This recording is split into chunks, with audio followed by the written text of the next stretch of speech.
इस वक्त पाकिस्तान तहरीक इंसाफ के रहनुमा शौकत यूसुफ ज़ई साहब हमारे साथ मौजूद है। अस्सलाम वालेकुम शौकत यूसुफ ज़ई साहब, बहुत बहुत शुक्रिया आपके वक्त के लिए। सबसे पहले तो ये कहिएगा कि दो तरह के सेटबैक्स हैं, एक नेशनल असम्बली में और दूसरा फिर केपी असम्बली के अंदर सेनेट इलेक्शन नहीं हो सका। सबसे पहले नेशनल असम्बली के अंदर ऑपोजिशन लीडर तो डिक्लेयर कर दिए गए, उमर अयूब साहब सामने आ गए, लेकिन आप लोग जो नेशनल असम्बली मेंबर्स हैं वो इंडिपेंडेंट्स की हैसियत से होंगे, सुन्नी इत्तेहाद काउंसिल की हैसियत से नहीं होंगे। ना तो डिफेंसिव क्लॉज अप्लाई होगी, ना फ्लोर क्रॉसिंग के ऊपर को बाज पुरुष होगी। तो क्या बहुत बड़ा सेटबैक या ब्लो नहीं है पाकिस्तान तहरीक इंसाफ के लिए? बिस्मिल्लाहिर्रहमानिर्रहीम। देखिए, मेरे ख्याल से जब से 9 मई के बाद हम देख रहे हैं कि जो भी सूरत हाल बन रही है, पूरी तरह कोशिश की जा रही है कि पीटीआई को क्रश किया जाए, पीटीआई को स्क्वीज किया जाए। लेकिन देखें, एक फैसला होता है अवाम का। अवाम ने इसके बावजूद कि बल्ला छीना गया, अपने लोग मुंतखब किए, असम्बलियों में भेजे हैं और एक लोग ये मानते हैं कि वोट इमरान खान का है और जो लोग असम्बलियों में पहुंचे हैं वो इमरान खान के नाम से पहुंचे हैं। तो देखें, ज्यादतियां तो हो रही हैं, एक दो नहीं, कई ज्यादतियां हो रही हैं। आप बल्ले का निशान देखें। नहीं शौकत यूसुफ ज़ई साहब, जो अवाम ने फैसला सुनाना था वो तो सुनाया, लेकिन जो फैसला आपने करना था अपनी जमाती सतह पर, वो फैसला ठीक तरीके से नहीं हो सका और उसको खमियाजा आप आज भी भुगत रहे हैं, ये भी तस्लीम कीजिए। नहीं, देखें, हमारे साथ भी बड़े सीनियर वकला हैं, ऐसी बात भी नहीं है। वो भी कानून आइन को समझते हैं, वो जो बात कर रहे हैं वो भी किसी दलाइल से कम नहीं होते। लेकिन बात यह है कि देखें, आपके साथ अगर 2019 में शाजी गुल केस बड़ा वाज़ेह है, उसमें जब उनके 3 बंदे आज़ाद मुंतखब हुए और वो शामिल हुए बाप पार्टी में, तो उनको बाकायदा इलेक्शन कमीशन ने कहा कि जी आप नाम दें, आपने नाम नहीं दिया। यहाँ ये बात की जा रही है ना कि हमने नाम नहीं दिए हैं, और वहां पे वो उनसे कहा गया कि जी आपने नाम नहीं दिया है, आप मखसूस नशिस्त के लिए नाम दें। उसके बाद उन्होंने नाम दिया और वो असेंबली में भी पहुंची, वो खातून। लेकिन यहाँ तो पार्टी ने इलेक्शन कंटेस्ट नहीं किया, हालांकि पार्टी के सरबराह ने खुद इलेक्शन कंटेस्ट नहीं किया अपने पार्टी सिंबल के ऊपर, तो यहाँ तो प्रॉब्लम इस लिहाज से मुख्तलिफ है ना सर। देखिए, या तो ये देखें, एक मुल्क का कानून होता है, उसके जो आइन का आर्टिकल है 106 है गालिबन, क्लास 2B, वो उसमें आप देखें, उसमें पॉलिटिकल पार्टी का जिक्र है। अब पॉलिटिकल पार्टी तो वो है, रजिस्टर्ड पार्टी है।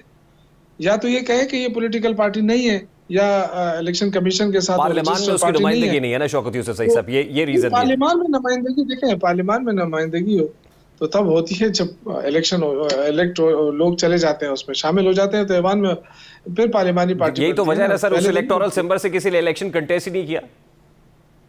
देखिए, वो एक अलग इशू है, लेकिन जो हमारे साथ भी वकला है वो आज भी वही यही दलील दे रहे हैं कि ये हमने जो फैसला किया था बिल्कुल दुरुस्त है, इस पे कोई कबात नहीं। लेकिन देखिए, कुछ चीजें ऐसी होती हैं जो इलेक्शन कमीशन अपनी मर्जी से करती है, उनकी मर्जी होती है तो वो उस तरह के फैसले करते हैं, और ये हुआ है, माजी में भी हुआ है और अभी भी हो रहा है, हमारे साथ भी यही हो रहा है। अब मुझे बताएं कि अगर हमें मखसूस नशिस्तें नहीं मिल रही, तहरीक इंसाफ को नहीं मिल रही, तो ये किस कानून के तहत दूसरी पार्टियों को दे रहे हैं? क्या ये गैर कानूनी नहीं है?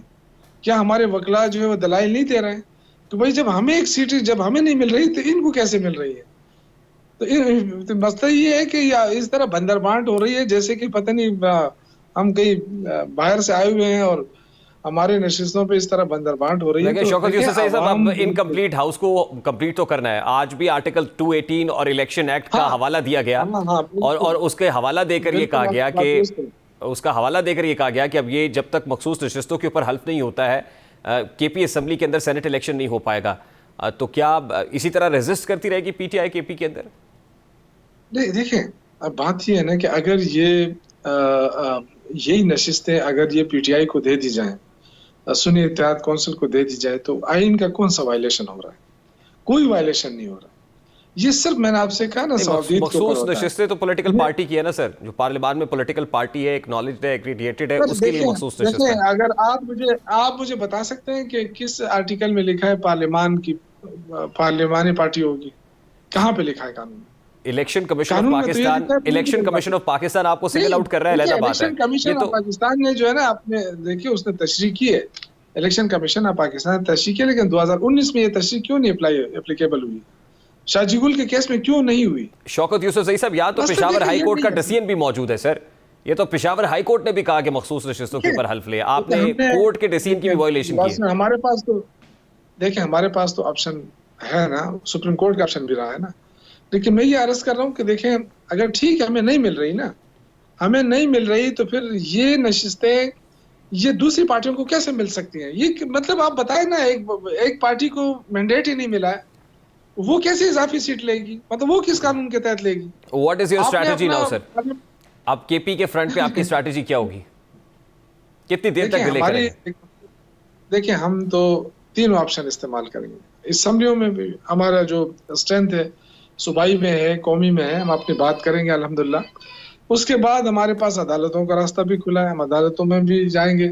और तीसरा रास्ता हमारे पास अवाम का है, वो ऑलरेडी हम स्टार्ट कर चुके हैं इंशाल्लाह। और आप देखेंगे कि अवाम को मोबिलाइज कर रहे हैं कि जिस तरीके से ये जाली हुकूमत वफाक में कायम होकर, जिस अंदाज से ये मिलकर सिर्फ एक जमात को दीवार से लगाने की जो कोशिश हो रही है, जो अवामी पार्टी है, जिसके पोस्ट पे 70% पाकिस्तानी अवाम खड़ी है, उसको दीवार से लगाकर ये समझते हैं कि ये हम बहुत बड़ा कारनामा कर लेंगे और हम मुल्क को चला लेंगे। लेकिन मुल्क के हालात आप देखें, इतने मुश्किल हालात अभी आगे सामने आ रहे हैं। इनको तो चाहिए कि पहले एनवायरनमेंट पैदा करिए। मुफाहिमत की बात कर रहे हैं, इनके पास मुफाहिमत का क्या फार्मूला है? ये फार्मूला है कि एक पार्टी को दीवार से लगाओ, फिर उससे कहो हाथ दो। इससे जो है ना मुफाहिमत भी नहीं आ तो सकती आप है। मुफाहमत के लिए और तैयार है सर? नहीं, देखिए हम पाकिस्तान के खिलाफ तो नहीं है। हमने कब पाकिस्तान हम चाहते हैं कि पाकिस्तान कमजोर हो, हम तो नहीं चाहते। लेकिन क्या जाली मैंडेट लेकर हुकूमत बना ले? आज हमारा मैंडेट वापस करे वफाक में, हम हुकूमत बना के दिखाते हैं ना। मुफाहमत के लिए ये जो किसके आज साथ रो बैठने रहे को हैं, तैयार है शौकत यूसुफ आज साहब? Lastly I have to take a break then. अमन खराब क्यों हुआ है? पहले तो ये बताएं ना, अमन खराब क्यों होगा? मैं ये कह रहा हूं कि मुफाहमत के खराब, लिए किसके साथ बैठने को तैयार है आप? सर मुफाहिमत के लिए हम अपने काफी हैं। हम देखें ना, मैंडेट अवाम देती है, अवाम ने मैंडेट दिया है तारीक इंसाफ को। आपने उसका मैंडेट लेके दूसरों के हवाले किया, जो जिनके ऊपर करप्शन के इल्जामात है उनको बरी कर दिया सारे करप्शन के इल्जामात से। एक एक करके उनको दो ठीक। दो घंटे में जो है ना, हुसैन नवाज और हसन नवाज ये सारे जो है ना बरी होके चले गए। ये देखो, ये तो तमाशा है। कौन सा कानून, कौन सा शौकत यूसुफ आइन? साहब, I have to take a very